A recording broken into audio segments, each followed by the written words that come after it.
O tema que nós vamos abordar hoje em nossa conferência é as nossas experiências do nosso grupo aqui da cidade de Limeira, né, relacionado ao fenômeno UFO.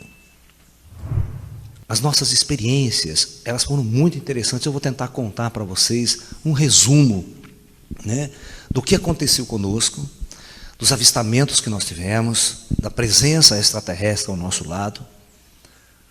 E isso é que cerceou todo o meu trabalho, toda a minha vida, em função de buscar um conhecimento. Eu sempre tive em minha vida dois lados, né? Um lado espiritual, um lado esotérico muito importante na minha vida, muito desenvolvido. Por exemplo, eu sou um sensitivo, um médium desde criança, né? Então, desde criança que eu vivo as experiências espirituais, mediúnicas, uma série de coisas. E desde muito cedo eu me interessei muito por astronomia, por astrofísica, por céu, cosmos, estrelas, sabe? E todos os filmes de ficção científica, desde criança, eu era fascinado pelo cosmos, por extraterrestre, outros mundos, outros planetas. Isso sempre me fascinou demais. Isso me levou a fazer física, me levou a especializar em astronomia, astrofísica, essa parte, né? E uma outra coisa que sempre me fascinou demais era o desenvolvimento espiritual. Então, desde muito cedo, eu tive sorte de me interessar pelas artes orientais, principalmente pelo Kung Fu, pelo Tai Chi Chuan, meditação. Então, eu fui estudar muito orientalismo, estudar taoísmo, estudar budismo, e praticando isso. E depois de um tempo, montando uma escola e sendo um professor, ensinando isso, levando esse conhecimento às pessoas. Então, isso foi uma vivência muito grande. E você vai vivendo, principalmente o taoísmo, o budismo, você vai amadurecendo nesse caminho. O ano passado, o ano retrasado, eu lancei uma versão minha, de minha tradução, com comentários do Tao Te Ching, o livro clássico do Lao Tzu. Né? Inclusive tem aí, se vocês quiserem dar uma olhada, que eu me senti maduro para falar sobre um grande clássico chinês, base do pensamento taoísta. Porque eu via que algumas traduções aqui no Brasil não estavam muito boas, tinha algumas falhas de conceitos, até umas certas coisas. Então eu preferi fazer a minha, né? Então a gente vai crescendo, a gente vai amadurecendo. E em 1975, 76, né, eu entrei na faculdade em 76. E essa época era uma época que a ufologia estava muito acentuada no Brasil. Inclusive, em 76, teve um famoso caso de abdução do casal Hermínio e Bianca, que foi a palestra que nós fizemos ontem aqui, que está nesse ciclo, o caso deles. E isso me chamou muita atenção. Eu era fanático, eu lia tudo que existia sobre o assunto. Eu lia tudo sobre astronomia, eu lia tudo, né? E eu tinha esses lados em minha vida, né? Essa busca incessante. Isso me levou a estudar todo o orientalismo, a praticar, estudar hinduísmo, Bhagavad Gita, os Vedas, sabe? Os clássicos chineses, né? Os clássicos da Índia todo, o Oriente, aquela coisa toda. Muito bem. Mas vamos ao que interessa, que é ligado à ufologia, essa palestra, né? Então, em Limeira, prestem atenção, no ano de 1977, eu comecei a estudar profundamente o caso Wilson Fernandes, que foi o que a gente também relatou numa das palestras aqui, um abduzido de Limeira, um senhor que era abduzido aqui da cidade. Tá? Eu tinha 22 anos na época. Eu era um moleque interessado por ufologia, querendo estudar tudo que existia. A gente não tinha essa experiência que a gente tem hoje. Então, nós fomos estudar o caso do seu Wilson. E eu lembro que eu montei uma palestra, que eu era professor de cursinho, já desde cedo eu já dava aula, né, para sobreviver. E eu montei uma palestra sobre ufologia, num ginásio aqui em Limeira, chamado Trajano Camargo, que quem é de Limeira sabe, que tem um anfiteatro antigo, até um ginásio que eu estudei lá. E eu lembro que aquele teatro lotou, os 400 lugares, lotou. E foi o prefeito da cidade de Limeira que assistiu minha palestra, que na época era o Sebastião Fumagalli. E eu sei que o pessoal ficou tão encantado, e dessa palestra, na verdade eu tinha uns grupos de amigos que nós treinávamos Kung Fu e Tai Chi, eu estava começando a minha academia, e a gente se interessava por esse esoterismo, orientalismo, e a gente resolveu, após essa palestra, veio muita gente nos procurar. Inclusive o próprio prefeito da cidade, a gente ganhou um telescópio de presente dele na época, o nosso grupo, sabe? Entendeu? Que era uma coisa muito cara, a gente não tinha grana para comprar. Naquela época não se importava as coisas como se importa hoje, tem tudo no mercado. Naquela época, para você ter um telescópio importado, alguma coisa importada, era terrível, custava 10 vezes mais do que a pessoa podia imaginar. E nós montamos um grupinho de ufologia, de estudo de ufologia, e todos os sábados à noite, nós nos reuníamos em minha casa, que não é essa daqui, era uma outra casa muito mais simples que nós tínhamos, e nós reuníamos para debater. E eu fazia palestras sobre ufologia, eu debatia essas palestras. E eu lembro que na minha escola de ufologia, na minha escola de Tai Chi, veio um moço fazer Tai Chi, ele tinha 17 anos na época. Mas ele era um dos melhores médiuns de Limeira. Ligado ao centro espírita, estava em desenvolvimento. Quando o Valdo Vieira, vocês conhecem o Valdo Vieira, né? Quando o Valdo Vieira viu esse menino, ele falou assim: olha, eu nunca vi um médium tão bom quanto esse menino aqui. O Valdo Vieira, só vendo ele, conversando meia hora com ele. Ele era um médium fantástico. Ele entrava na minha academia, ele via tudo o lado espiritual, todos os monges orientais que estavam com a gente, todos os seres que estavam ali na escola. Ele tinha uma mediunidade incrível, uma vidência incrível. E, nesta época, ele não conhecia nada de orientalismo. Ele tinha o kardecismo clássico, estava na família que também participava de centros espíritas aqui em Limeira, tal. Inclusive, quando ele entrou na minha academia, ele ficou muito assustado, porque ele via coisas que ele não via em outros lugares. Ok? Muito bem. E nós começamos também, veja bem, em nossa reunião, nós começamos a fazer, porque eu também era médium sensitivo, nós começamos a fazer uma reunião espiritual semanalmente, mas uma reunião espiritual diferente do kardecismo, da linha kardecista. Era uma reunião oriental. Nós sentávamos em círculo no chão, e quem vinha comunicar-se através dos médiuns presentes eram monges orientais, monges chineses. E vinham nos orientar dentro de uma linguagem taoísta, dentro de uma linguagem budista, completamente diferente do modelo kardecista, vamos assim, que tem todo aquele esquema que vocês conhecem de centro espírita, tá? Então, é aquela linguagem zen. E só orientação.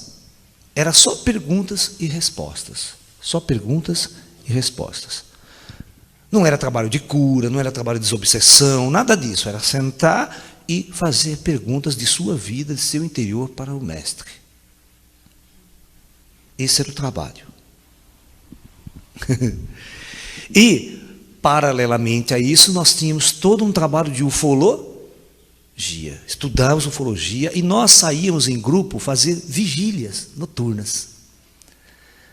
A gente, aos sábados, acabava essa nossa reunião, nós começávamos por volta das 7h30 da noite.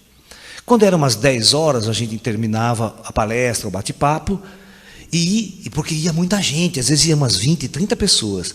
E nem todo mundo que ia atrás de ufologia tinha, ou seja, não, ele estava pronto para participar de reunião mediúnica, por exemplo. Tem gente que não tem nada a ver com ir atrás do disco voador, né? Então, essa reunião mediúnica que nós fazíamos, a gente fazia com um grupo mais particular, sabe? Com pessoas que estavam mais conectadas com a coisa.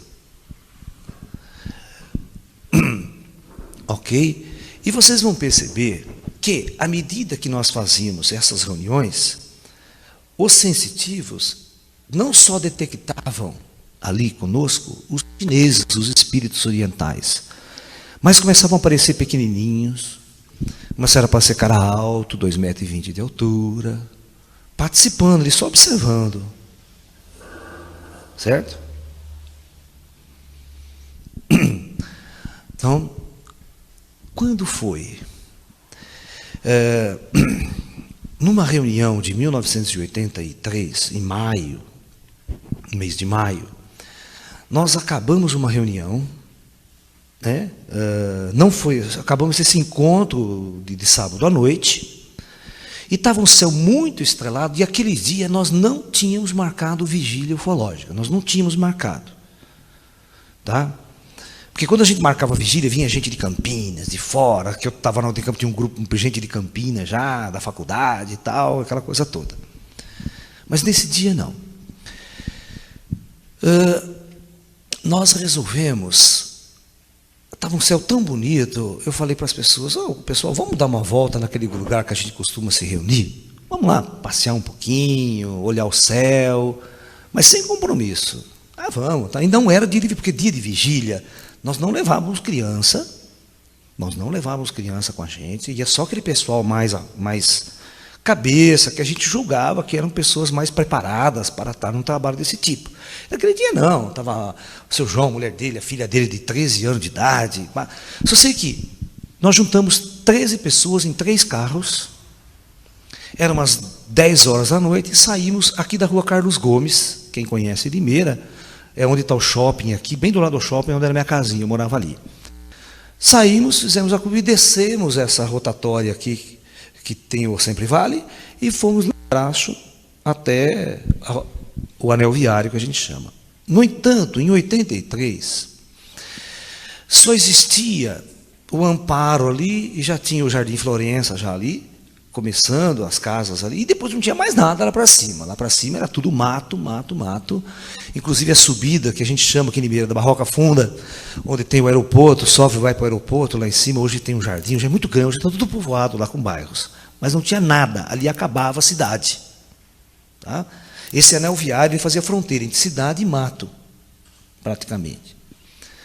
Olha, gente, a hora que nós começamos a descer, entramos no anel viário, começamos a nos aproximar da subida da Barroca Funda, 2 luzes desceram sobre os nossos carros e começaram a fachar luz sobre nós.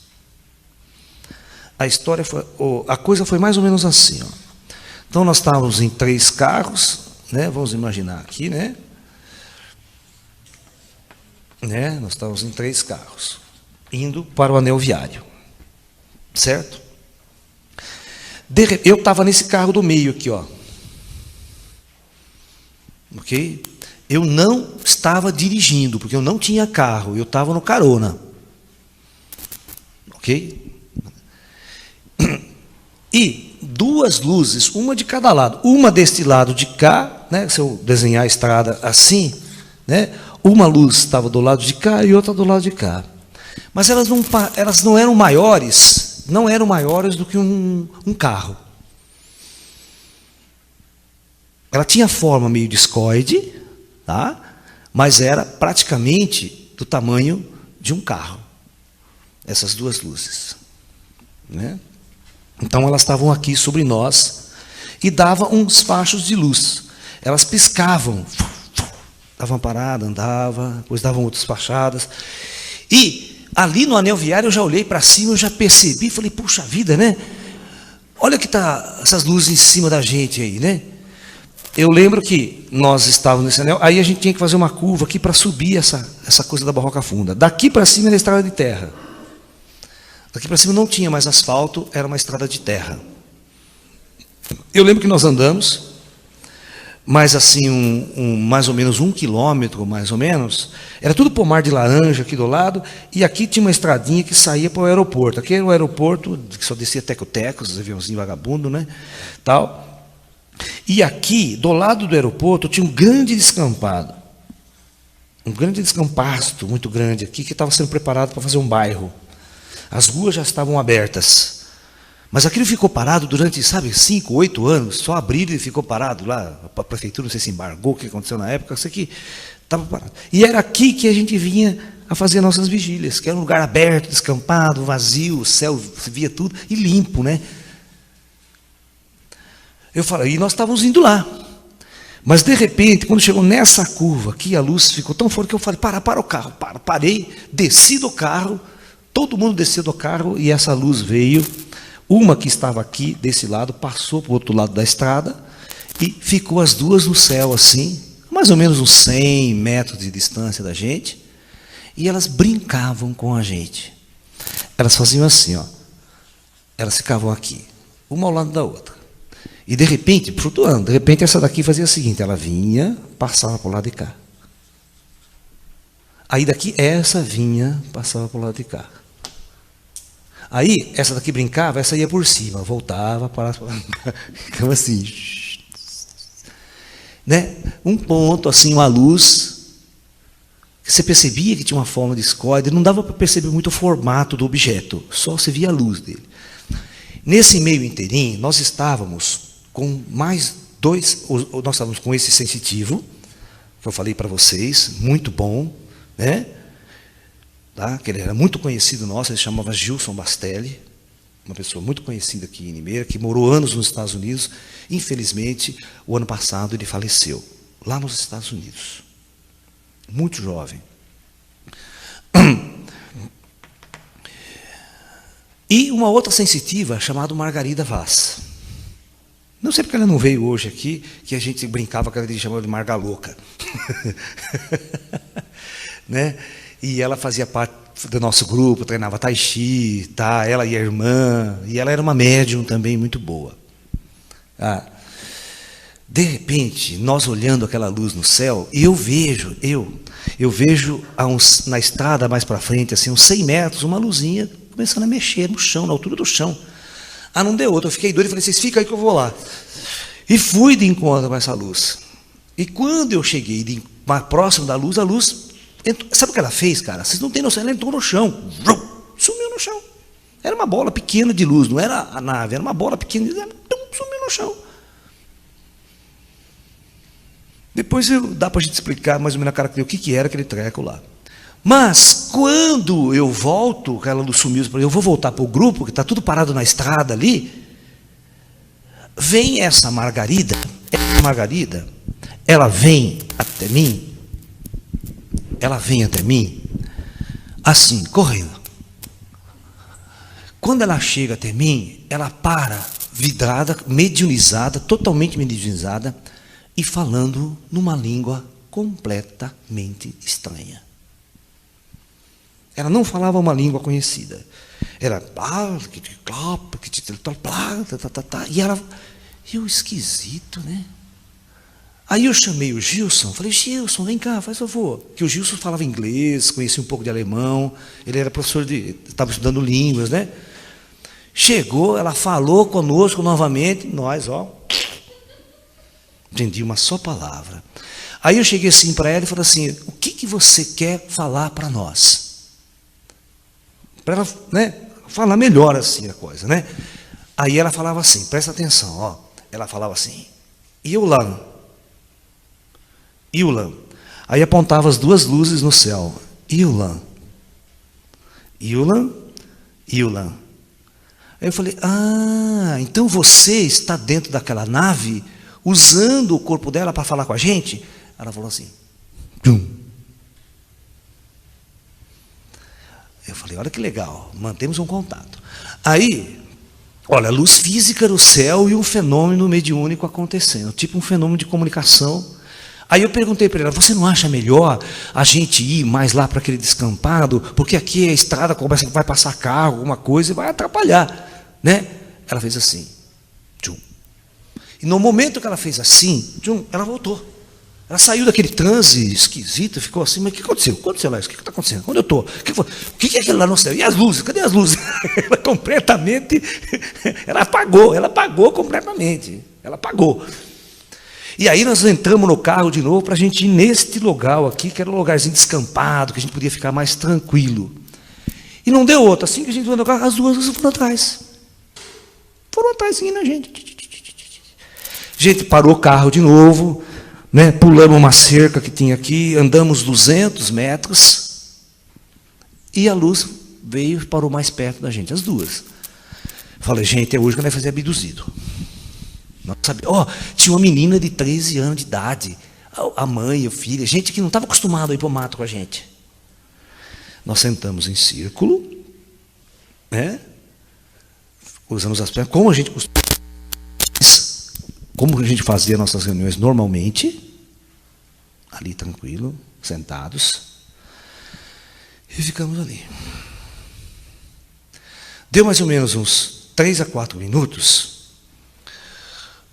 os dois, o vidente, o Gilson, né? E eu percebo que um ser, mais ou menos de uns 2 metros e pouco de altura, ele aparece no centro do círculo, mas não materializado. Ele aparece ali e fala assim para a gente. Presta bem atenção nessas palavras desse ser. Somos da frota de patrulhamento em missão na Terra. Essa é uma frase dele.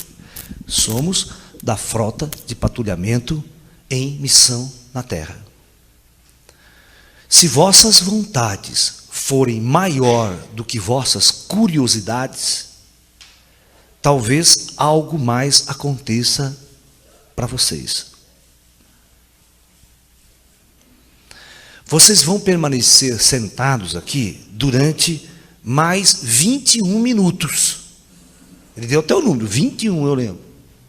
Se nada acontecer, vocês podem ir embora para suas casas.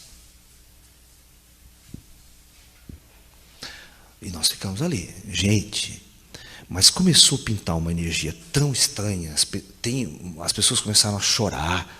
Tinha uma mulher que começou a chorar, não parava de chorar, as emoções vinham, sabe? E outros ficavam, um calor, mas começou a dar um calor, uns começaram a passar mal, se sentir estranho. Alguma coisa aqueles seres estavam operando ali, naquele momento. Alguma coisa.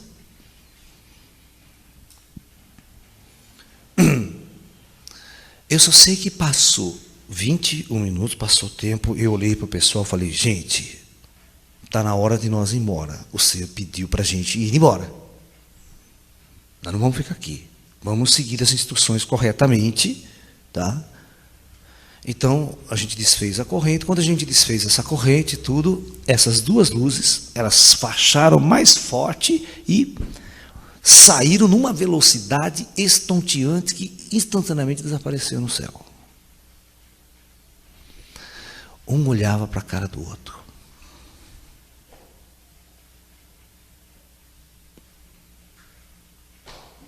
Ninguém entendia direito o que tinha acontecido. Tá? Muito bem. Voltamos para casa, era um sábado à noite. Imagina no domingo todo mundo ligando para todo mundo. Certo? Todo mundo ligando para todo mundo. Inclusive eu tinha o pessoal de Campinas, eu tinha um professor da faculdade que gostava muito dessas coisas também. Olha, no domingo, no mesmo lugar aqui, vieram umas 40 pessoas. Para a gente fazer uma vigília novamente, achando que o disco ia voltar. Entendeu? Todo mundo quer euforia. Não, porque vocês viram mesmo, apareceu. Puxa vida, não dou, que louco, cara, tal, aquela coisa toda. Pô, o dia que ela vem não parece nada. Vocês vieram que parecer tudo onde estão e conta aquela história toda que a gente fala, né? Que para convencer as pessoas que você viu o disco voador não é fácil, né? Tem que levar para ver, porque se você contar a história, ninguém acredita em você. Só que nesse dia tinha bastante gente junto com a gente. Não foi uma visão eu vi sozinho, sabe? Todo mundo estava com a gente. Aí nesse dia fomos lá, bonitinho, sentamos, paramos o carro tinha que ficar mais ou menos uns 200 metros longe da gente, né? Porque aqui não entrava, era uma cerca. A gente passava por baixo da cerca para a gente ficar tranquilo lá, sentadinho. Porque você vê, é ruim quando você vai fazer um trabalho desses. É perigoso, você vai no meio do mato, você invade o terreno do outro, o UFO vai ter que aparecer próximo de casas, sabe? Portanto, por uma pesquisa ufológica, o ideal mesmo que eu falei, está no meio do mato, longe de todo mundo. Aí o UFO pode se manifestar sem perturbar a vizinhança, e pessoas que não têm a ver com o problema, com a coisa em si. Pois quanto mais isolado, mais deserto for o lugar, melhor para uma experiência ufológica. Os ETs têm mais facilidade de se manifestar. Ok? Muito bem. Então, nesse dia, todo mundo com aquela euforia, tal, né? Certo? Aquela coisa toda. Eu preparava bem as pessoas, falava, vocês não vão comer carne, vão ficar tudo legal, vamos fazer uma vigília legal, vamos sentar aqui, vamos fazer uma meditação. Tal. E nesse dia nós sentamos, tá? Tudo quietinho, vamos fazer uma meditação. Relaxamos primeiro. Porque eu sempre, quando eu vou fazer essas vigílias, eu faço um exercício de Tai Chi Chuan. Nós preparávamos bem as pessoas para entrar numa vibração melhor, sabe? Entendeu? É quando vocês vão em centro espírita, vocês fazem oração primeiro, rezam, para depois começar a sessão, né? Então, nada, fazemos Tai Chi Chuan, exercícios, relaxa, e a gente sentamos todos em círculo, acho que ficamos ali. Passa 10 minutos, 15 minutos, 20 minutos, e nada. Estamos ali, tranquilo, só... A vigília é isso, você tem que esperar a manifestação das forças. Você cria uma vibração, você cria uma harmonia vibracional e espera. Ok? Espera que nós chamássemos a atenção dessas forças. Aí, aqui foi muito engraçado. Esse foi um dos dias mais engraçados do nosso grupo. Aí você viu o que é estar preparado para um contato e não estar preparado para um contato. Porque todo mundo acha que está preparado para o contato. Não, vai lá, eu quero ver descoador, vamos lá, aquela puta festa, né? Estávamos nós em círculo lá, todos sentadinhos, tal, né? A gente até acende um incenso no meio aqui, todo ritual bonitinho, tal. De repente, cara, lá no horizonte aparece uma luz alaranjada, pequena. E essa luz começa a andar assim. E o céu muito estrelado, viu, gente? Era no mês de maio, começo de inverno, mas muito estrelado, sem nuvens. Começa a andar. Aí para. Aí volta. E um dos pessoas, olha lá, estou vendo, eu estou vendo uma luz lá, porque o Silvio Redondo, quem estava de costas, não ia ver, né? Aí eu estou vendo que será que ela é? Aí todo mundo olha, fala, olha, gente, olha, está andando, né? Está andando, um avião, olha, o avião pisca, aquilo lá não pisca. Olha lá, Laércio, o que será que é que você acha? Olha, tá, não sei. Vamos fazer o seguinte. Todos nós vamos concentrar e pedir para que aquela luz se aproxime. Se for um UFO, com certeza, eles estão mentalmente conectados conosco. Porque eles têm essas tecnologias avançadas, estão sondando os nossos pensamentos. Eles sabem que nós estamos aqui. Então vamos pedir para que ele se aproxime. Tá? Então vamos lá, todo mundo, hein, concentrado. Não deu 1 minuto a gente fazendo isso, o treco acendeu e veio. E começou a vir. E começou a crescer. Cara, quando o negócio começou a vir, começou a crescer, esse povo levantou numa disparada. Levantou um, levantou outro, levantou um, correu atrás. Só, para você ter uma ideia, todos correram para o carro, só ficou 2. Ficou eu e mais um menino aqui. Só nós 2. O resto correu tudo. E a luz parou. Não veio. Foi o maior vexame. Até o dito professor da Unicamp, que estava junto, também correu. Falou, sou lá besta, né? Parece aquela piada da máquina fotográfica. Vocês conhecem a piada da máquina fotográfica? Do caipira, não conhece? Então, né? A piada é mais ou menos assim. Diz que o caipira veio para São Paulo, né? Deixou a família toda dele no sertão lá, né? Tudo caipira, né? E ele ficou encantado de ver a máquina fotográfica, tirar retrato, né? A máquina fotográfica, tirar retrato, tudo bem. Então ele comprou uma máquina e levou lá para o sertão, para a família dele, para tirar uma fotografia da turma. E o povo não sabia o que era máquina fotográfica, né? Todos desesperados. E ele falou, não, vamos tirar uma fotografia, vou tirar uma foto de vocês fiquem tudo parado aqui na frente, botou todo mundo parado, certo? E ele foi lá ajeitar a máquina fotográfica, tudo, certo? Tá, o cara ajeitando todo mundo lá. Aí ele botou no automático, certo? Para ele correr e tirar foto junto, entendeu? E quando ele botou no automático e saiu correndo, quando ele saiu correndo, o povo, todo mundo saiu correndo também. Achou que a máquina ia explodir. A caipirada saiu disparada também. Eu vou ficar aqui, vou saber o que vai acontecer. É a mesma coisa, né? O UFO começou a vir, o povo se mandou. Se mandou. Isso aqui é típico de um caso. Existe um ufólogo muito famoso no meio ufológico, ele chama Antônio Faleiro. Ele mora numa cidadezinha em Minas Gerais chamada Passatempo. Vê se é nome de cidade, né? né? Passatempo, porque passa o tempo, ninguém tem nada para fazer, fica passando o tempo. Chama passatempo, fica aí no sul de Minas também. E isso daí é mais ou menos em 81, 82, 83, que teve um congresso internacional de ufologia em Brasília, e ele foi apresentar as pesquisas dele. A história dele é muito engraçada, vou fazer um resumo, né, para ser rápido. Ele ia fazer vigília no campo com a motoquinha dele. Ele era professor de matemática na faculdade, ele era o ufólogo da cidade. Ele era professor de matemática de ginásio, colégio lá. Ele pegava a motoquinha, porque tinha uma fazenda ali que o dono da fazenda, o caseiro, falava, ó, aparecem luzes para todo dia, correndo aqui pela fazenda. Ele falou, legal, acho que deve ser disco voador. Então ele foi com a motinha, a máquina fotográfica dele, a motinha dele, e ficava lá na estrada, no alto, assim, vigiando. E não parecia nada.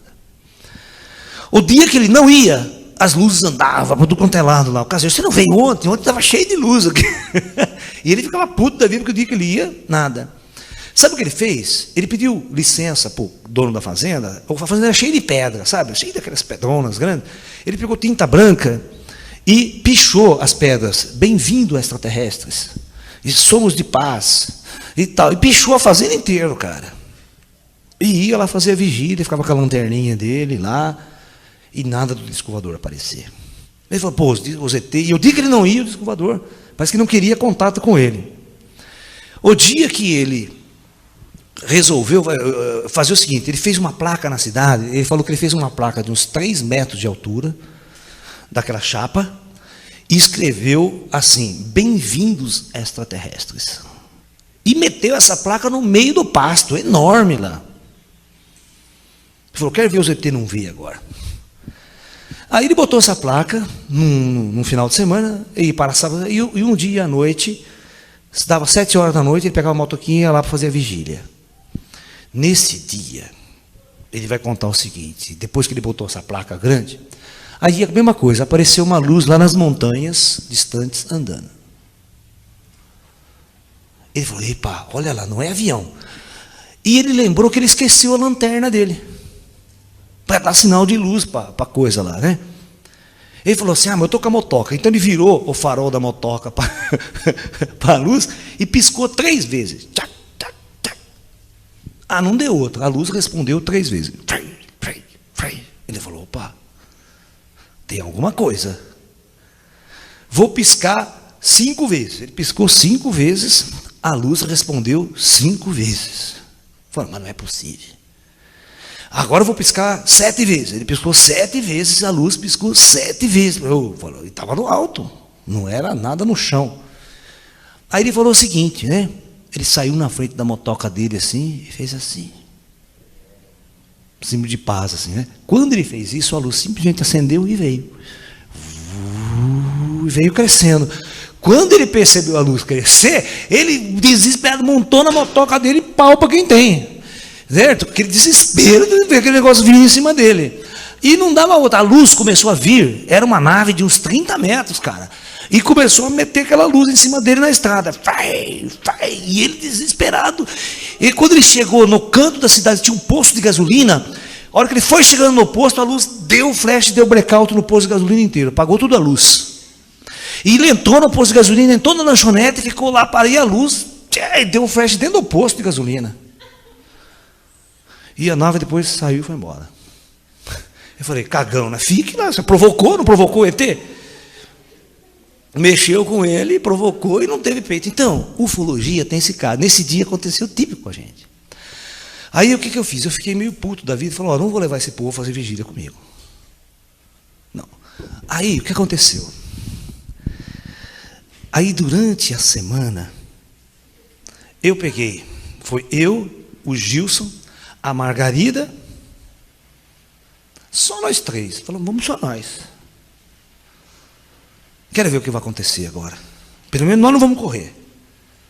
Nós estamos meio acostumados com esses negócios mediúnicos, isso e aquilo, eu, você, a Margarida. Vamos nós 3. Aí fomos nós 3. Sentamos, fizemos a meditação.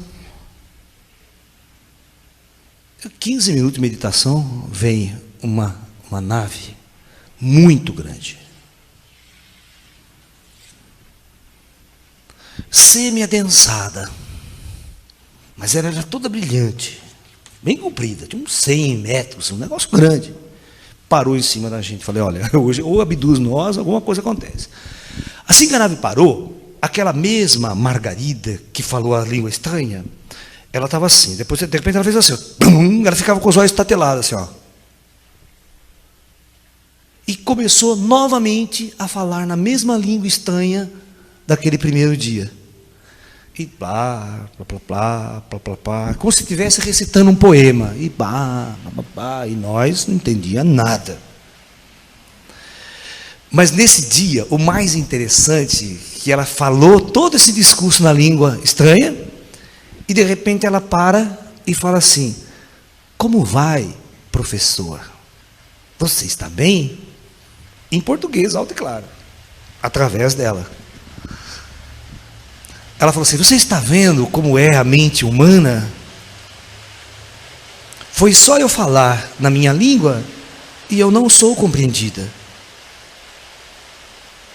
Se vocês possuíssem a abertura do Espírito, eu poderia falar diretamente em suas mentes. E não haveria barreira de línguas, de linguagem. O ser humano há muito tempo perdeu a sua capacidade de interagir com o seu próprio espírito. E foi falando um puta discurso. E falou assim, nós estamos aqui nessa nave, né? E foi contando toda a história. E ficou 1 hora ali, 1 hora falando e a nave em cima da gente. E terminando toda a história, falou, amanhã vocês voltam de novo, que nós temos muita coisa para fazer. Ah, e outra coisa, nós vamos preparar vocês para isso, isso, isso. Isso começou a falar um monte de coisa. Eu falei, E sem contar que, ao mesmo tempo, nós tínhamos uma outra raça que trabalhava com a gente desse mesmo jeito, que vieram junto, eram os pequenininhos, greyzinhos cinzas. A partir dessa data,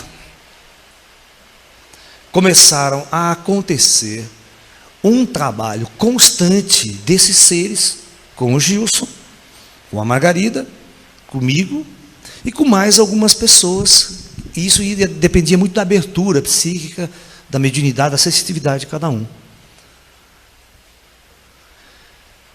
E a história foi indo, foi indo, foi indo. Gente, se você contar que isso foi em 83, vocês não queiram saber 30, quase 20 e tantos anos depois, o que rolou. Só que essa parte eu estou proibido de contar. O que veio depois. Porque são coisas tão inusitadas, que se eu gravar, contar e colocar isso para público, me internam no dia seguinte. Eu sou louco, sou maluco. Eu aprendi que certas coisas não podem ser ditas em público. Coisas que você pode comprovar e provar que rolaram, que aconteceram, porque essas pessoas são testemunhas, elas existem até hoje. O seu João foi muito nessas reuniões com a gente, hoje ele não veio, mas ele sempre teve nesses encontros com a gente. Esse amigo meu, um dos grupos que fizeram parte do nosso grupo, naquela época, estava aqui a semana inteira assistindo as palestras com a gente e tal. Né? Fizeram muitas reuniões com esse sensitivo e tal. E aí, esse ser... Ela, nesse dia, presta atenção, ela falava assim, olha, ela explicou, isso aqui não é uma incorporação mediúnica, eu estou na minha nave, aqui, em frente ao equipamento, esse equipamento lança uma onda que fixa no cérebro dessa pessoa e eu falo através dela, como se eu estivesse aí. Era assim, não era nada de incorporação mediúnica, era uma tecnologia operada por esses seres. E ela falava assim, então, boa noite, agora eu vou desligar o aparelho. Quando ela desligou no primeiro dia, ela simplesmente deu um tranco, a médium que estava sendo, deu um tranco e caiu para trás de costas, e bateu a cabeça no chão, tipo de um, né? E ficou com um galo na cabeça enorme. Né? Eu falei, mas que saco, né? Da próxima vez, né? Segura você, né? Já fica aqui de plantão. Né? Certo? Bom, na outra vez que nós fomos, a mesma coisa, a comunicação se deu, tal, e conversou um tempo com a gente, e na hora que ela foi desligar, falou, bom, agora eu vou desligar o aparelho. Eu falei, pera, não desliga não. Não desliga não, que eu vou segurar ela, que nós vamos segurar ela aqui. Ela falou assim, não precisa se preocupar, que esse erro nós já corrigimos. Não vai acontecer mais isso. Pode ficar tranquilo. Aí ela, boa noite, desligou e a médium acordou como se nada tivesse acontecido.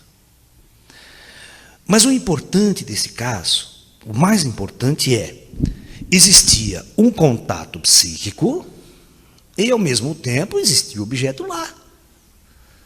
Não era uma imaginação, você está entendendo? Não era algo que estava sendo imaginado.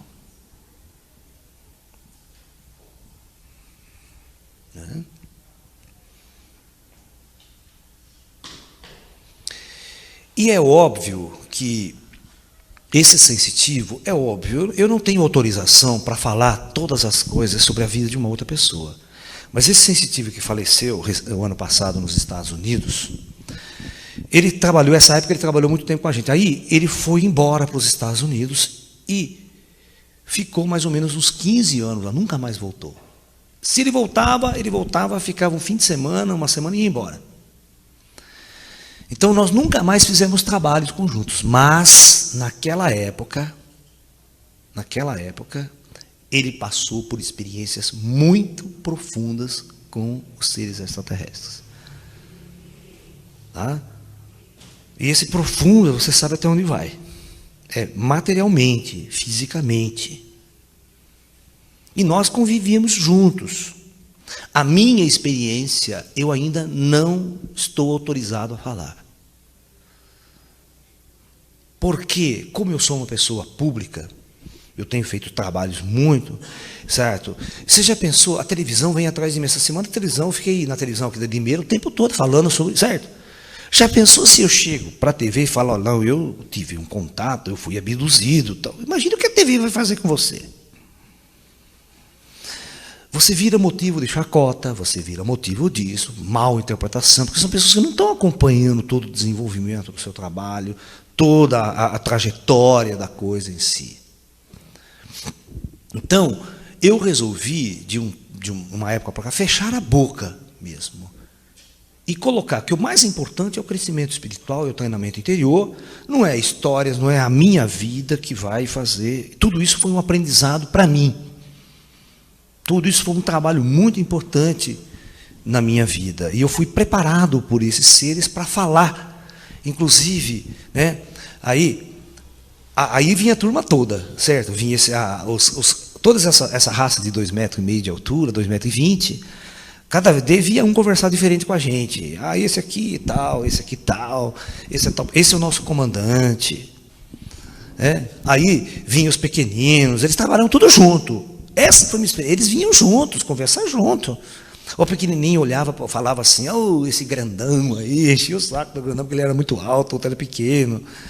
E eles conviviam perfeitamente, nós trabalhávamos com as duas raças e eles trabalhavam juntos. Ok? E a coisa se desenvolveu de tal forma, mas com um grupo muito pequeno e com pessoas. E o interessante dessa história, mesmo que você levasse 15 pessoas num grupo, os ETs escolhiam 2 ou 3 só para trabalhar. O resto, eles não escolhiam. E o que acontecia? Passava o tempo, essas pessoas todas desistiam, iam embora, porque não acontecia nada com eles. Vocês estão entendendo? E eles também não viam, porque não era toda hora que a nave física aparecia para todo mundo, entendeu? Muito bem. Eu vou contar algumas coisas para vocês que eu acho que dá para mim contar, tá? Sobre mim. Então, teve um dia, nesta mesma época, nessa fase, agora, por exemplo, em 1990, depois que antes da gente montar o sítio aqui em Limeira, antes, que eu morava em Campinas ainda,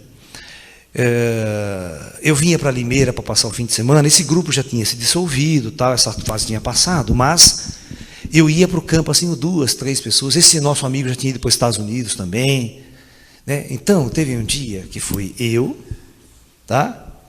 E mais 2 amigos, exatamente, quem conhece Limeira tem o aeroporto.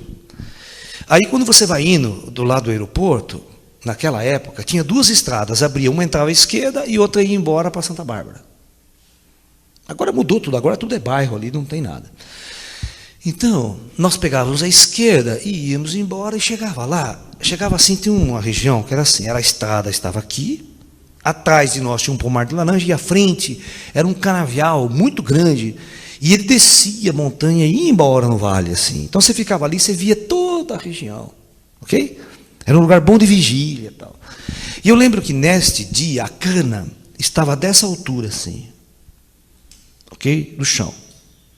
Então não atrapalhava a nossa visão, ela estava baixa. Se a cana que fizer com a onda, chega lá, não adianta, porque você não vai ver nada, porque a cana está atrapalhando.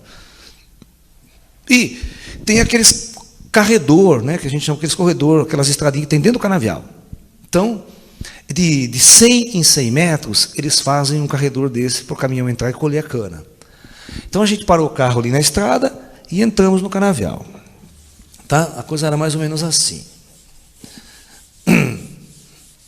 Né? A coisa era mais ou menos assim. Nós estávamos aqui na estrada, aqui tinha um pomar de laranja atrás, e aqui na frente todo o canavial. E o canavial tinha estradinhas assim, que descia o vale. Ok? E era bem grande esse canavial. E essa estrada vinha, depois ela fazia curva e ia embora. Nós entramos nessa estradinha aqui, ó. Nós entramos aqui, paramos o carro aqui e entramos aqui. Mais ou menos aqui a gente parou. Isso era umas 9 horas da noite. Olha, não havia uma nuvem no céu. Céu extremamente estrelado, bonito. Até tinha um luar. Estava muito claro por causa da luz, a lua da luz estava clareando muito. Bom, eu falei assim para os meus amigos, ó, vamos fazer uma experiência hoje, diferente.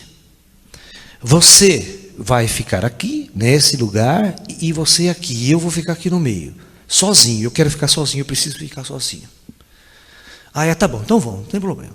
Então foi um lá no outro corredor e outro no corredor, e nós sentamos e ficamos meditando, fazendo nossos exercícios, e chamando os nossos amigos, que nós chamávamos ele. Rapaz, nesse dia, foi uma coisa tão interessante, que aqui, ó, apareceu no céu uma nuvem, que ela ficou assim, a gente chama assim de uma nave semi-adensada. Era uma nave charuto também, comprida. E você conseguia de vez em quando ver algumas estrelas através dela. Ela não estava muito adensada. Ela apareceu e começou a aparecer lá. E você sente as energias, você já sente uma coisa diferente no corpo e tal. Cara, e ela estava a mais ou menos uns 30 a 50 metros de altura. Mas o mais louco, que quando ela começou a vir, ela não veio, ela veio numa velocidade super baixa, ela veio devagarzinho assim. Mas o mais louco, que quando ela começou a vir, ela veio bem em cima de mim, ela veio nessa direção, ela começou a vir aqui assim. O louco é com o canavial. Você não tem noção, não tinha uma gota de vento. Estava tudo parado assim. De repente, você viu o canavial abaixo da nave, só abaixo da nave, fazia assim. Mas chacoalhava como se fosse uma ventania de tempestade. E você olhava lá do alto, eu fiquei em pé assim, eu levantei, fiquei em pé, e você via que só ali, e quando ela vinha vindo, ela vinha dobrando o canavial. Ela vinha mexendo com o canavial. Cara, até esse negócio chegar em cima de mim, aquela ventania, todo o canavial mexendo do lado ali em cima. Falei, puta que pariu, é hoje que os caras me levam. Imagina, você ou os meus amigos estavam lá. E eu falei, o que esses caras estão pensando? Vai estar cagando em medo do outro lado lá também, porque eles também nunca, sabe? Eles não eram experientes assim nessa coisa. E ficamos ali e tal. E aquele treco, aquele balanço, aquele vento, tudo em volta da gente do mato.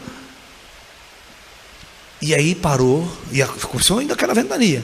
Aí o ser veio conversar um pouco, bateu um papo só, conversou, falou umas coisas para mim e tal, e voltou para a nave, e a nave foi embora, ela foi embora para trás aqui, ela foi embora para lá. Ó. Aí foi mexendo com o pomar de laranja, ela subiu, foi embora. Quando ela sobe, aí ela não atua mais no chão, ela não mexe mais. Mas ela estava se ela densa muito, começa a dar aqueles problemas gravitacionais, começa elétrica, aquilo que a gente já falou em outros grupos, por isso que ela não adensa. Porque porque ela começa a carregar eletricamente, começa a brilhar muito, e todo mundo que está em volta vê. Se tiver uma casa ali, a 100 metros de distância, se tiver uma casa aqui a 1 quilômetro, o cara está vendo aquela puta luz no céu. Vocês estão me entendendo? Então, geralmente, não... por isso que a gente só saía assim, a gente saía aqui do lado da cidade para fazer esses trecos. Né?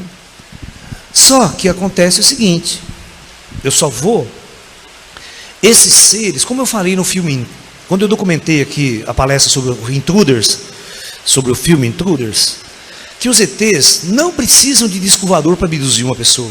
Ele entra dentro da tua casa, abre um portal, leva o cara embora. Ele entra dentro da tua casa, faz uma experiência com você e vai embora. E os outros, esses que eles escolheram, Gilson, os ETs vira e mexe, ia de noite, aparecia na casa das pessoas, fazia as coisas e ia embora. Então, se estabeleceu um tipo de contato a partir dessas primeiras experiências com o nosso grupo, que elas foram se desenvolvendo ao longo do tempo. E a coisa cresceu e não parou até hoje. Não parou até hoje. E uma das coisas que esse cara alto falou para mim, assim, ele falou assim, olha, a sua missão é falar para as pessoas do seu mundo o que nós somos, quem nós somos e qual é o nosso papel aqui entre vocês. Esse é o seu trabalho. Né?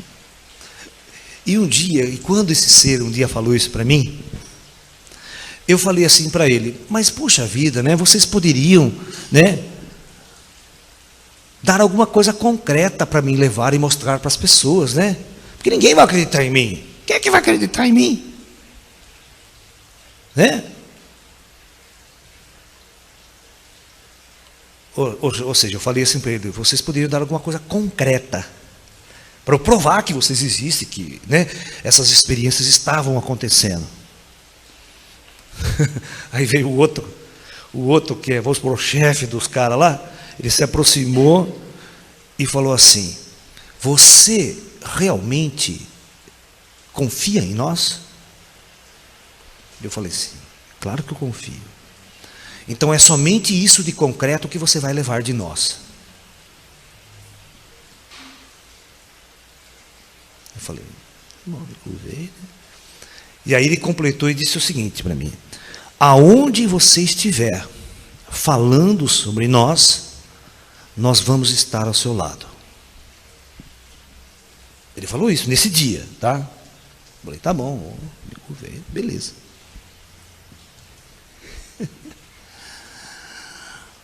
Foi embora, essa história passou. Aí, um mês depois, olha, isso nunca tinha acontecido antes. Eu vou contar uma história muito louca para vocês. Eu tinha uma palestra marcada para Amparo sobre ufologia. Inclusive a palestra foi na Câmara Municipal da cidade. Certo? Bom, e era uma palestra onde eu projetava slides, falava da casuística ufológica, disco voador, não falava dessas coisas esotéricas não, porque naquela época eu tinha um medo de falar de coisas esotéricas, porque ufologia era uma coisa séria, científica. Eu não misturava esse mundo lá da ufologia, sabe? Eu lembro que eu fui o primeiro cara a escrever um livro, na época, falando sobre contatos de seres extraterrestres com sensitivos e paranormais, que é o livro Ufologia Psíquica. Porque naquela época não podia se misturar ufologia com mediunidade. Nem o espírita estava preparado para isso, e nem a ufologia estava preparada para isso. Vocês me entendem? Eu lembro quando eu fui fazer um congresso de ufologia em Campinas, em 89, quase, 87, eu fui levar um cartaz na Federação Espírita, lá de Campinas, e eles não deixaram eu pôr. Não, essas coisas aqui não pode, esse negócio de ufologia não tem nada a ver com espiritismo, não pode pôr cartaz aqui não dessas coisas. Não deixaram. Nem eu pôr cartaz para divulgar o congresso de ufologia. Vocês veem como é que é. E por conseguinte, a ufologia não podia nem pensar em médium, paranormal, religião envolvida com disco voador. Era coisa que não tinha nada a ver uma coisa com outra. Então as minhas palestras eram muito mais científicas, pousou, contato primeiro grau, abdução, essas coisas a gente falava, mas nada de envolver mediunidade, contato psíquico, sabe essas coisas? Não. Bom, mas aquela velha história, todos vocês acham que quando são espiritualistas, ou o próprio espírita, consegue admitir que os espíritos estão ao nosso lado, né? Os mortos estão ao nosso lado, os seres estão ao nosso lado, que é outra dimensão da realidade. Nesse dia, a hora que o cara chegou assim, professor Laércio, né, físico, tal, astrônomo, tal, apresentou-me, eu peguei o microfone e falei, muito boa noite a todos. Quando eu falei boa noite, eu senti um negócio estranho, cara. A hora que eu olho para o lado, um tubo de luz, desse lado, aparece um cara de, um daqueles, 2,20 metros de altura parado aqui assim. E olho para a esquerda, outro, 2. Um de cada lado. Alto, parado. Ficou parado ali, não fazia nada, não se mexia. E eu olhei estranho, né? Falei, o que esses caras vão fazer aqui? Eu nunca tinha visto isso antes, está entendendo? Assim, no meio da palestra, a gente via no mato, sabe? No meio das experiências nossas, mas ele foi ali no meio, pá. Comecei, dei a palestra, tudo, tal. Quando eu falei, muito boa noite a todos, eles vão embora. Ou seja, aquele comandante tinha cumprido o que ele tinha falado para mim. Aonde você estiver falando sobre nós, nós estaremos ao seu lado. Bicho. Depois de um tempo que eu fui acostumando, né, eu olhava assim para os dois. Aí, como o tempo foi passando, esse ser já não ficava mais tão duro. Ele já andava, se mexia, falava, interferia na palestra, dava barpite. Sabe? Ali. Aí eu brincava assim, e com esses dois do lado, agora se Deus ajudar, vai ser covardia. Porque era muita força do teu lado. Aí você chegava e falava mesmo, conversava, fazia o seu trabalho. Você está entendendo? E acabava o seu trabalho e eles iam embora. E vocês não têm noção das coisas que iam acontecendo. Esses grandões, esses grandes eram muito até que, sabe, cometidos, sério pra caramba. Só tinha um deles que dava risada, conversava, falava umas coisas assim mais... Mas esses pequenos... Vocês não estão preparados para esses pequenos. A maior parte das pessoas tem medo dele, morre. Na ufologia casuística, é os do mal, é os ET mal, os não confederados, né? Os Greys, você entendeu? Aqueles que macunados com o governo americano, a Área 51, todas essas bobagens geral na ufologia. Mas eles são uma figura. Eles são a linha de frente. Eles entram mesmo, eles chegam, aparecem 4, 5, 6, 7, entram, invadem, vai num, vai mexer com o outro, vai mexer com o outro, vai mexer com o outro. Nós chegamos a fazer um trabalho conjunto com esses seres em São Paulo. Eu tinha um espaço em São Paulo. Quem conheceu o meu espaço lá em São Paulo, eu trabalhei durante uns 6 anos lá. Toda quarta-feira, nós tínhamos um trabalho de cura, que nós chamávamos de Círculo de Luz. Esse trabalho, toda quarta-feira, passava nesse trabalho cerca de umas 400 pessoas em média. Era muita gente.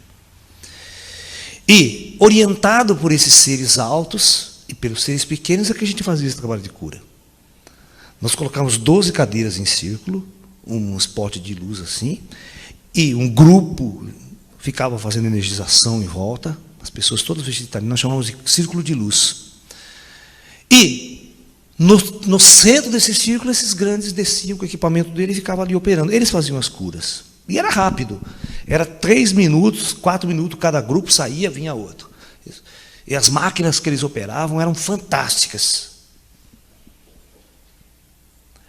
E durante todo um tempo, nós fomos evoluindo nesses encontros, eles foram nos orientando e a gente foi levando esse trabalho para ajudar as pessoas, como eles podem intervir de uma forma invisível. Eles não podem intervir como a gente gostaria, materializa para todo mundo, sabe? Aparece em praça pública, desce o descobridor, dá contato para a humanidade. Não, esse ponto ainda não é possível, devido à própria lei do karma, devido à própria experiência humana que a gente está desenvolvendo.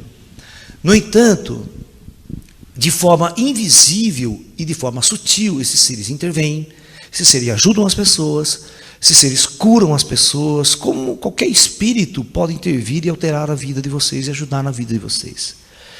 Esses seres, embora eles sejam das estrelas, mas eles operam em comum acordo com os planos superiores da Terra, com os planos espirituais superiores da Terra. Tudo isso eu fui aprendendo. Eu fui tendo uma lição de como o mundo espiritual na Terra está organizado. Quem são os ETs no plano astral? Quem é o pessoal do umbral? Quem é o pessoal que está mais na luz? Como é que funciona o plano astral, Terra e toda essa história? E em função dessa minha experiência, eu escrevi um livro chamado Projeto Terra, que é exatamente a relação oculta da experiência humana na Terra. Ou seja, quem somos nós aqui? As nossas almas. E quem são os mentores que controlam a experiência humana na Terra? Do plano invisível de outras dimensões. Qual o papel da alma humana em trânsito na Terra?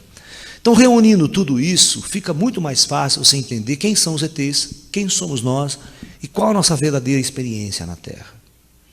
Então, todas essas experiências de contato, quando você vai ter o contato com o ET, não pense que ele vai transferir tecnologia para você, não, como funciona o disco voador, aquela coisa, não. A coisa mais importante que esses seres querem transmitir para nós é que nós descobramos o nosso próprio potencial interior e que a gente descubra o nosso próprio espírito, a nossa alma. É por isso que para sensitivos e paranormais, eles preferem dar esse contato mediúnico. Eles aparecem na vidência, interferem, levam você fora do corpo, tira você à noite do seu corpo, leva você a visitar outras dimensões.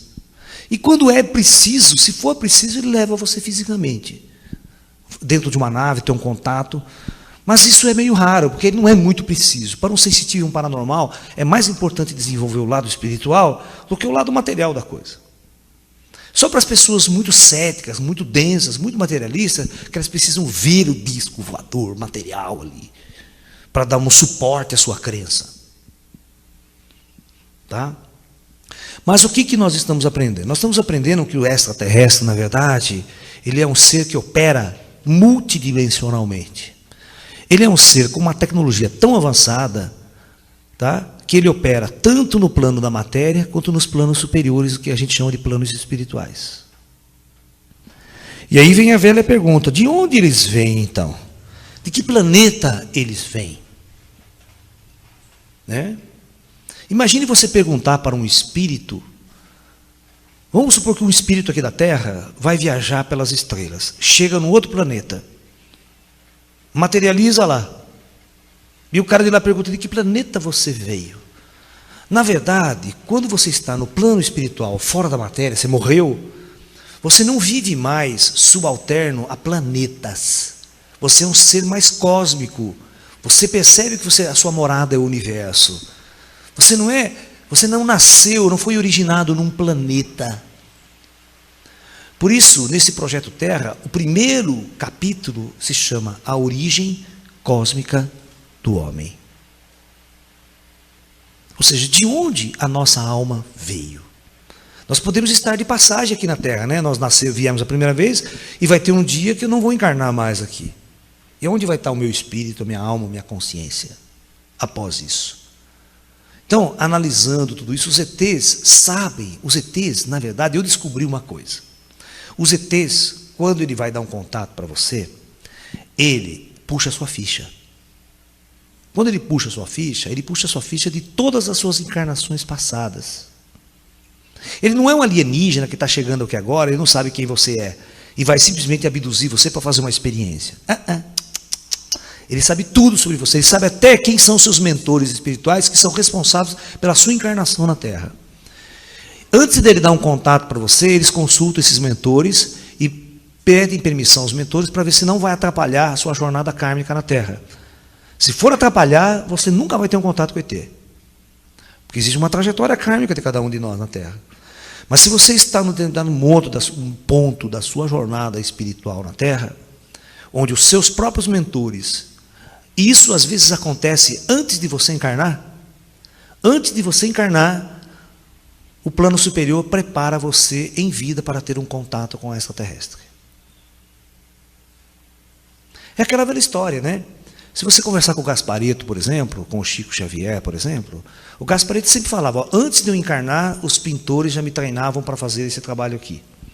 E o Chico Xavier sempre falou, olha, antes de eu encarnar, os espíritos já me preparavam para a missão que eu ia ter na Terra. Então, as coisas não acontecem assim de uma hora para outra. O ET não vem aqui abduzir aquele, dar contato para aquele, a esmo. As coisas são muito... Eu descobri que as coisas são muito, muito, muito bem planejadas pelo alto. As pessoas são abertas em determinado momento de suas vidas. As suas mediunidades são abertas. É mostrado para eles algumas coisas, para que ele possa ser um porta-voz, ou um canal para que as outras pessoas possam descobrir sua espiritualidade também. Senão o mundo fica tão material, que fica essa desgraça que vocês estão vendo aí fora, né? Tão denso, né? Que as pessoas, ao invés de construir centros espirituais, só constroem shopping center, shopping center, shopping center, shopping center. Né? Bingo, né? Os velhos, ao invés de fazer alguma coisa útil na vida, vai para o bingo, né? Jogar dinheiro fora. Né? Vai caçar descovador, né? Rumo um monte de velho, ou seja, vigília da terceira idade. Né? Pelo menos já vai mais cedo encontrar com o alto, né? Já estão querendo, né? Eu tinha uma piada, eu tinha um amigo que ele era farrento, piadista pra caramba, né? Então eu lembro que eu estava com ele vindo na rua, né? E ele pegou a vozinha dele tinha, gente, ela tinha 87 anos. Forte a veia, com um maço de flor na mão, indo para o cemitério. E ele, vó, já vai, vó. Ai, filho, eu vou, netinho, eu vou no cemitério levar flores para as almas, né? Falar, vó, espera mais uns dias, aí o senhor entrega em mãos.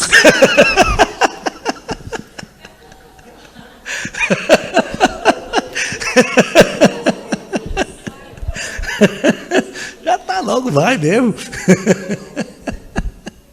A velha dava risada. Por isso que eu falo, bicho, você acha que o cara... A nossa sociedade é uma sociedade tão decadente, tão primitiva, que os velhos aposentados não servem para a sociedade mais. E eles são fabricados como androides, produzidos como androides, como todo ser humano é produzido como androide na sociedade. Então, os velhos não têm onde ir. Precisa tomar remédio para dormir depois, fica uma depressão. Ninguém quer velho em casa, que só enche o saco, né? Entendeu? Porque ele não produz mais, não serve para não, só atrapalha a vida, sabe, aquela coisa toda. Agora, se você muda a filosofia, se você muda o cerne da coisa, as pessoas vão perceber que, elevando-se a consciência, você cada vez fica mais sábio, mais experiente, mais lúcido. Por exemplo, eu pergunto, quem queria aposentar o Einstein? O Einstein era um indivíduo que até o dia da morte dele, ele dava palestras, era um cara importante, todo mundo queria ter um contato e conversar com o homem. Você acha que Einstein ia ter tempo de jogar bingo na praça, jogar baralho na praça, perder tempo da vida? Tem tanta coisa para ser descoberta, tanta coisa importante para se fazer. O Einstein morreu no quarto da cama dele, do hospital.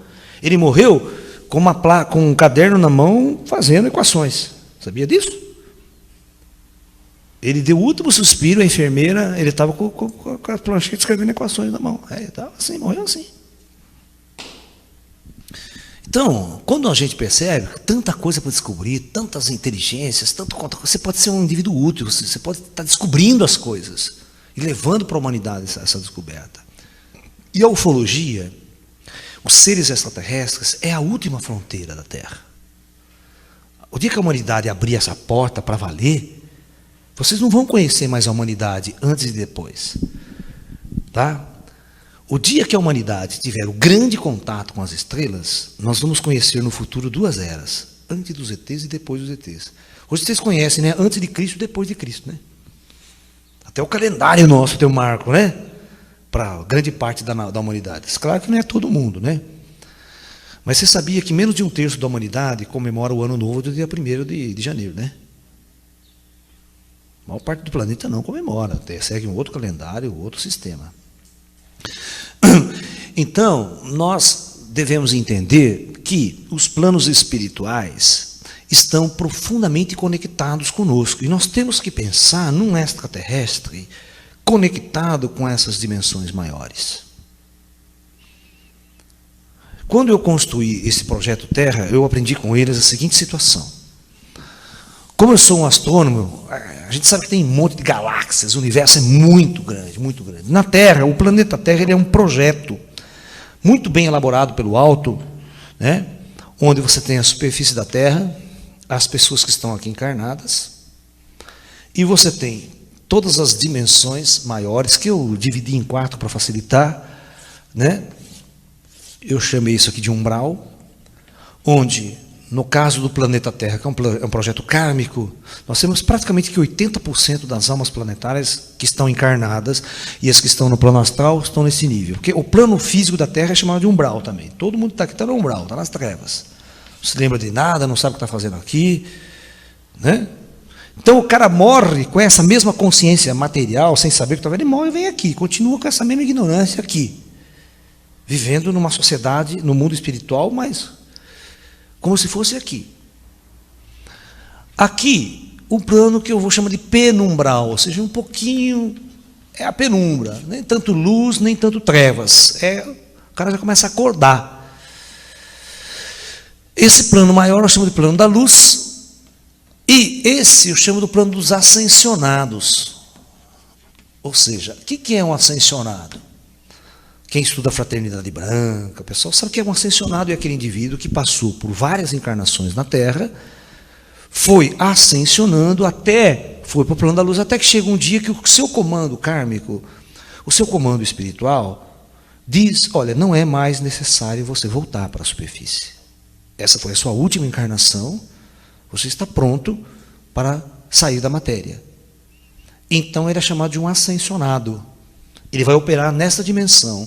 Ele tem 2 opções, ou ele parte para outros orbes, ou ele fica em missão ajudando o orbe terrestre, que é toda uma estrutura operacional muito grande. E comandando tudo isso, estão os grandes comandos planetários. No caso, o comando planetário da Terra. Esses comandos planetários são grandes inteligências muito avançadas, que comandam toda a operação, inclusive a operação física. Cuida dos corpos biológicos. Esses comandos é que implantaram esses corpos biológicos para as almas usarem. E todas as formas de vida que existem na superfície do planeta, no reino Deva, no reino animal, também é comandado por essas forças que estruturam mundos, preparam superfícies planetárias para a existência de vida biológica e para projetos experimentais, para a alma humana experimentar uma descida na matéria. Essas inteligências, gente, nunca encarnaram na Terra. Elas operam pelo universo.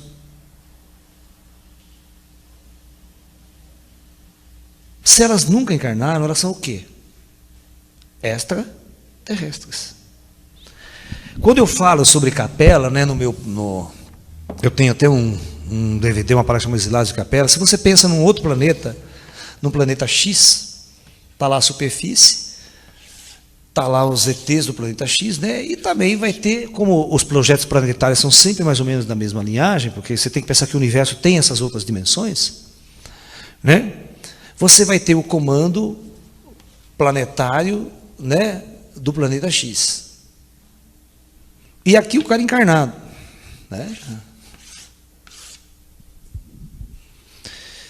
Eu lembro que eu fui fazer uma palestra em Jundiaí, e eu já estava nesta época, isso aí faz uns 15 anos atrás, e eu comecei a fazer a palestra, tinha umas 70 pessoas no auditório, e um senhor de mais ou menos 60 anos se levanta lá e fala assim, faz uma pergunta para mim. Olha, professor, eu não estou entendendo muito bem o que o senhor está colocando aí, não.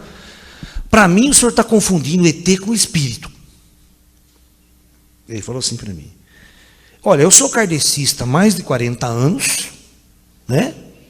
E nunca vi uma coisa dessa, alguém falar de ET desse jeito. Para mim, o senhor está confundindo ET com espírito. Aí eu fiz a seguinte pergunta para ele. Me explica então, o que é um ET para o senhor? Como o senhor vê um ET? Ele falou, como que eu vejo um ET? Eu vejo como todo mundo. Um ET para mim é um ser como nós. Olha, ele falou assim, um ser como nós. Eu peguei ele nesse como nós. Que sai do seu planeta com uma nave, com um disco voador, sofisticado, e vem visitar a Terra, fazer experiências. Então, olha a visão dele. O cara aqui teve um avanço tecnológico, construiu um disco voador e veio visitar a terra aqui. Aí eu perguntei assim para ele: o senhor falou que o senhor é espírita, né? Fala, sou. Há quanto tempo o senhor é espírita? Ele falou, eu sou há mais de 40 anos.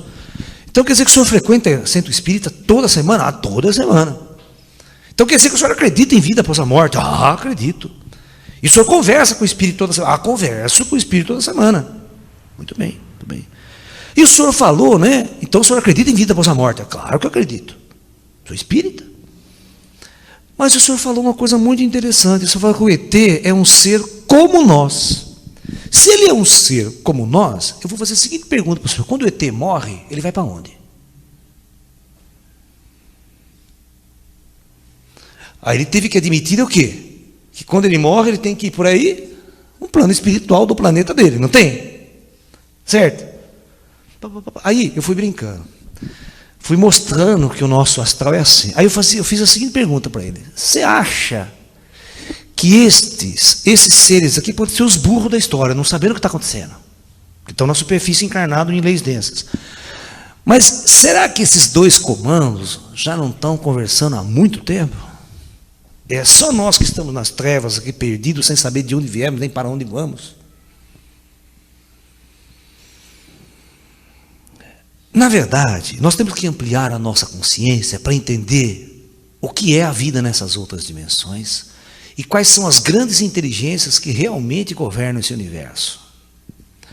Quem está em superfície planetária pode ter certeza que são as raças mais atrasadas, porque estão aprisionadas na matéria e não têm a grande consciência espiritual.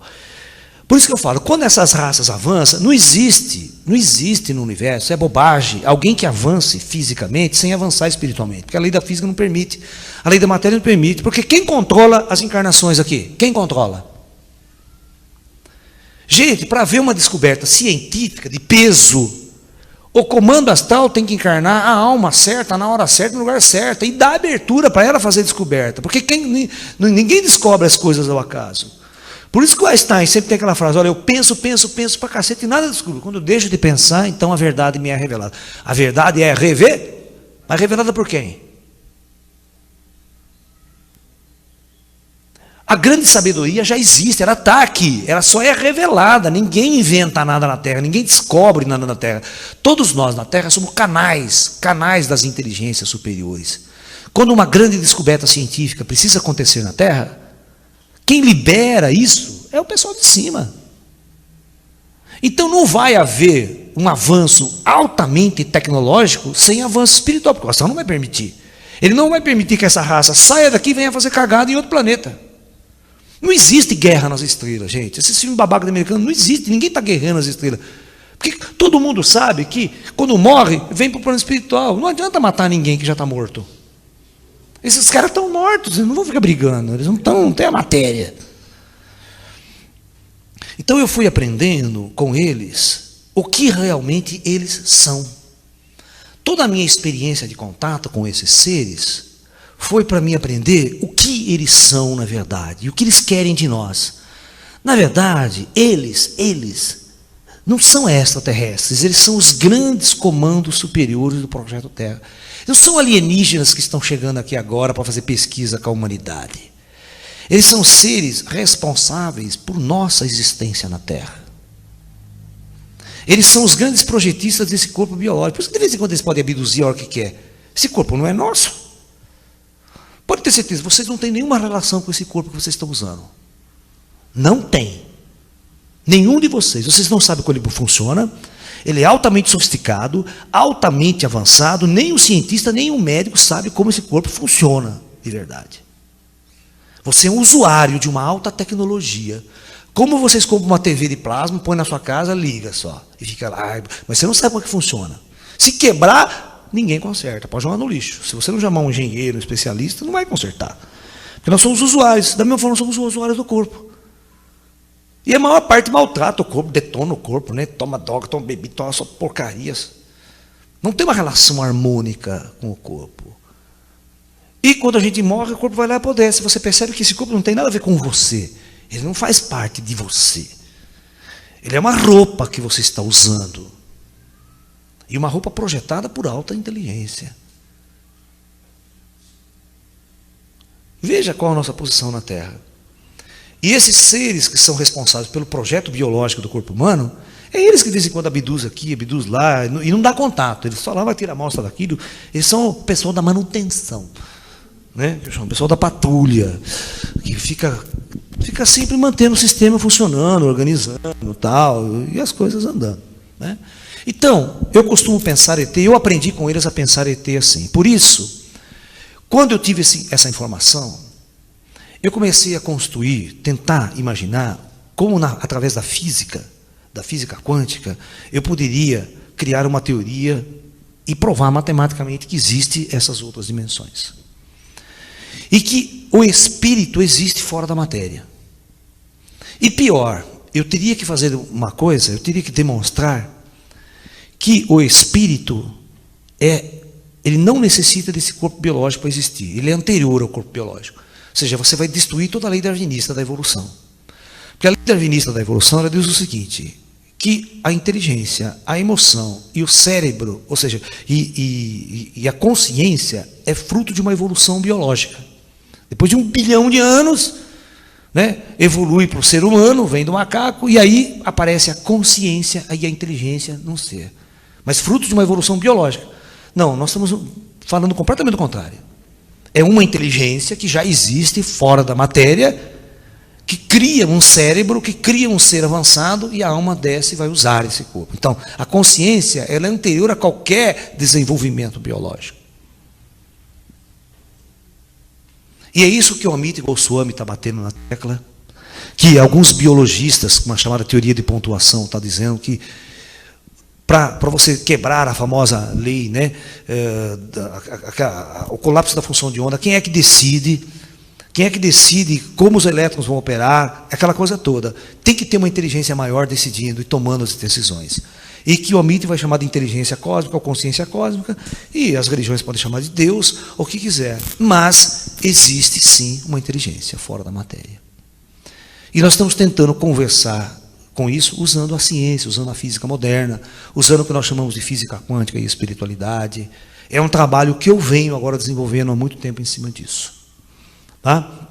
Mas a minha paixão pela ufologia e a minha visão, como ela mudou, porque na verdade, o que acontece? Quando você é jovem, você começa a investigar, você vai ter a seguinte visão, como todo mundo tem. Disco voador é uma coisa, espírito é outra coisa, certo? Orientalismo é outra coisa, não. Aí você vai ver que na verdade nós estamos num mundo só, todos conectados e toda uma coisa interagindo entre si. Tá? E é óbvio que nesses planos mais avançados, aqui os ascensionados, os seres de luz, todos estão em contato com inteligências extraterrestres. E, com certeza, nesses planos mais avançados, existe um intercâmbio constante de inteligências extraterrestres para todo o universo. Aqui na Terra. E isso está acontecendo diariamente. E raramente, às vezes, essas forças vão se manifestar com uma luz aqui, chamar a atenção de quem está nas trevas. Ou acorda, cara. Você não está sozinho. Acorda para o seu lado espiritual. Acorda para outras dimensões. Acorda que tem um universo de bilhões de estrelas na sua cabeça. Sai desse andoidismo. Sai dessa programação diária, que você acorda de manhã, vai trabalhar, volta para casa, senta, assiste novela. Acorda, vai trabalhar, volta para casa, senta, assiste novela. Sai dessa vida. Tem muito mais coisas.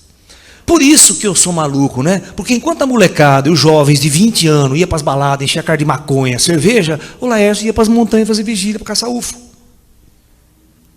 Deu no que deu.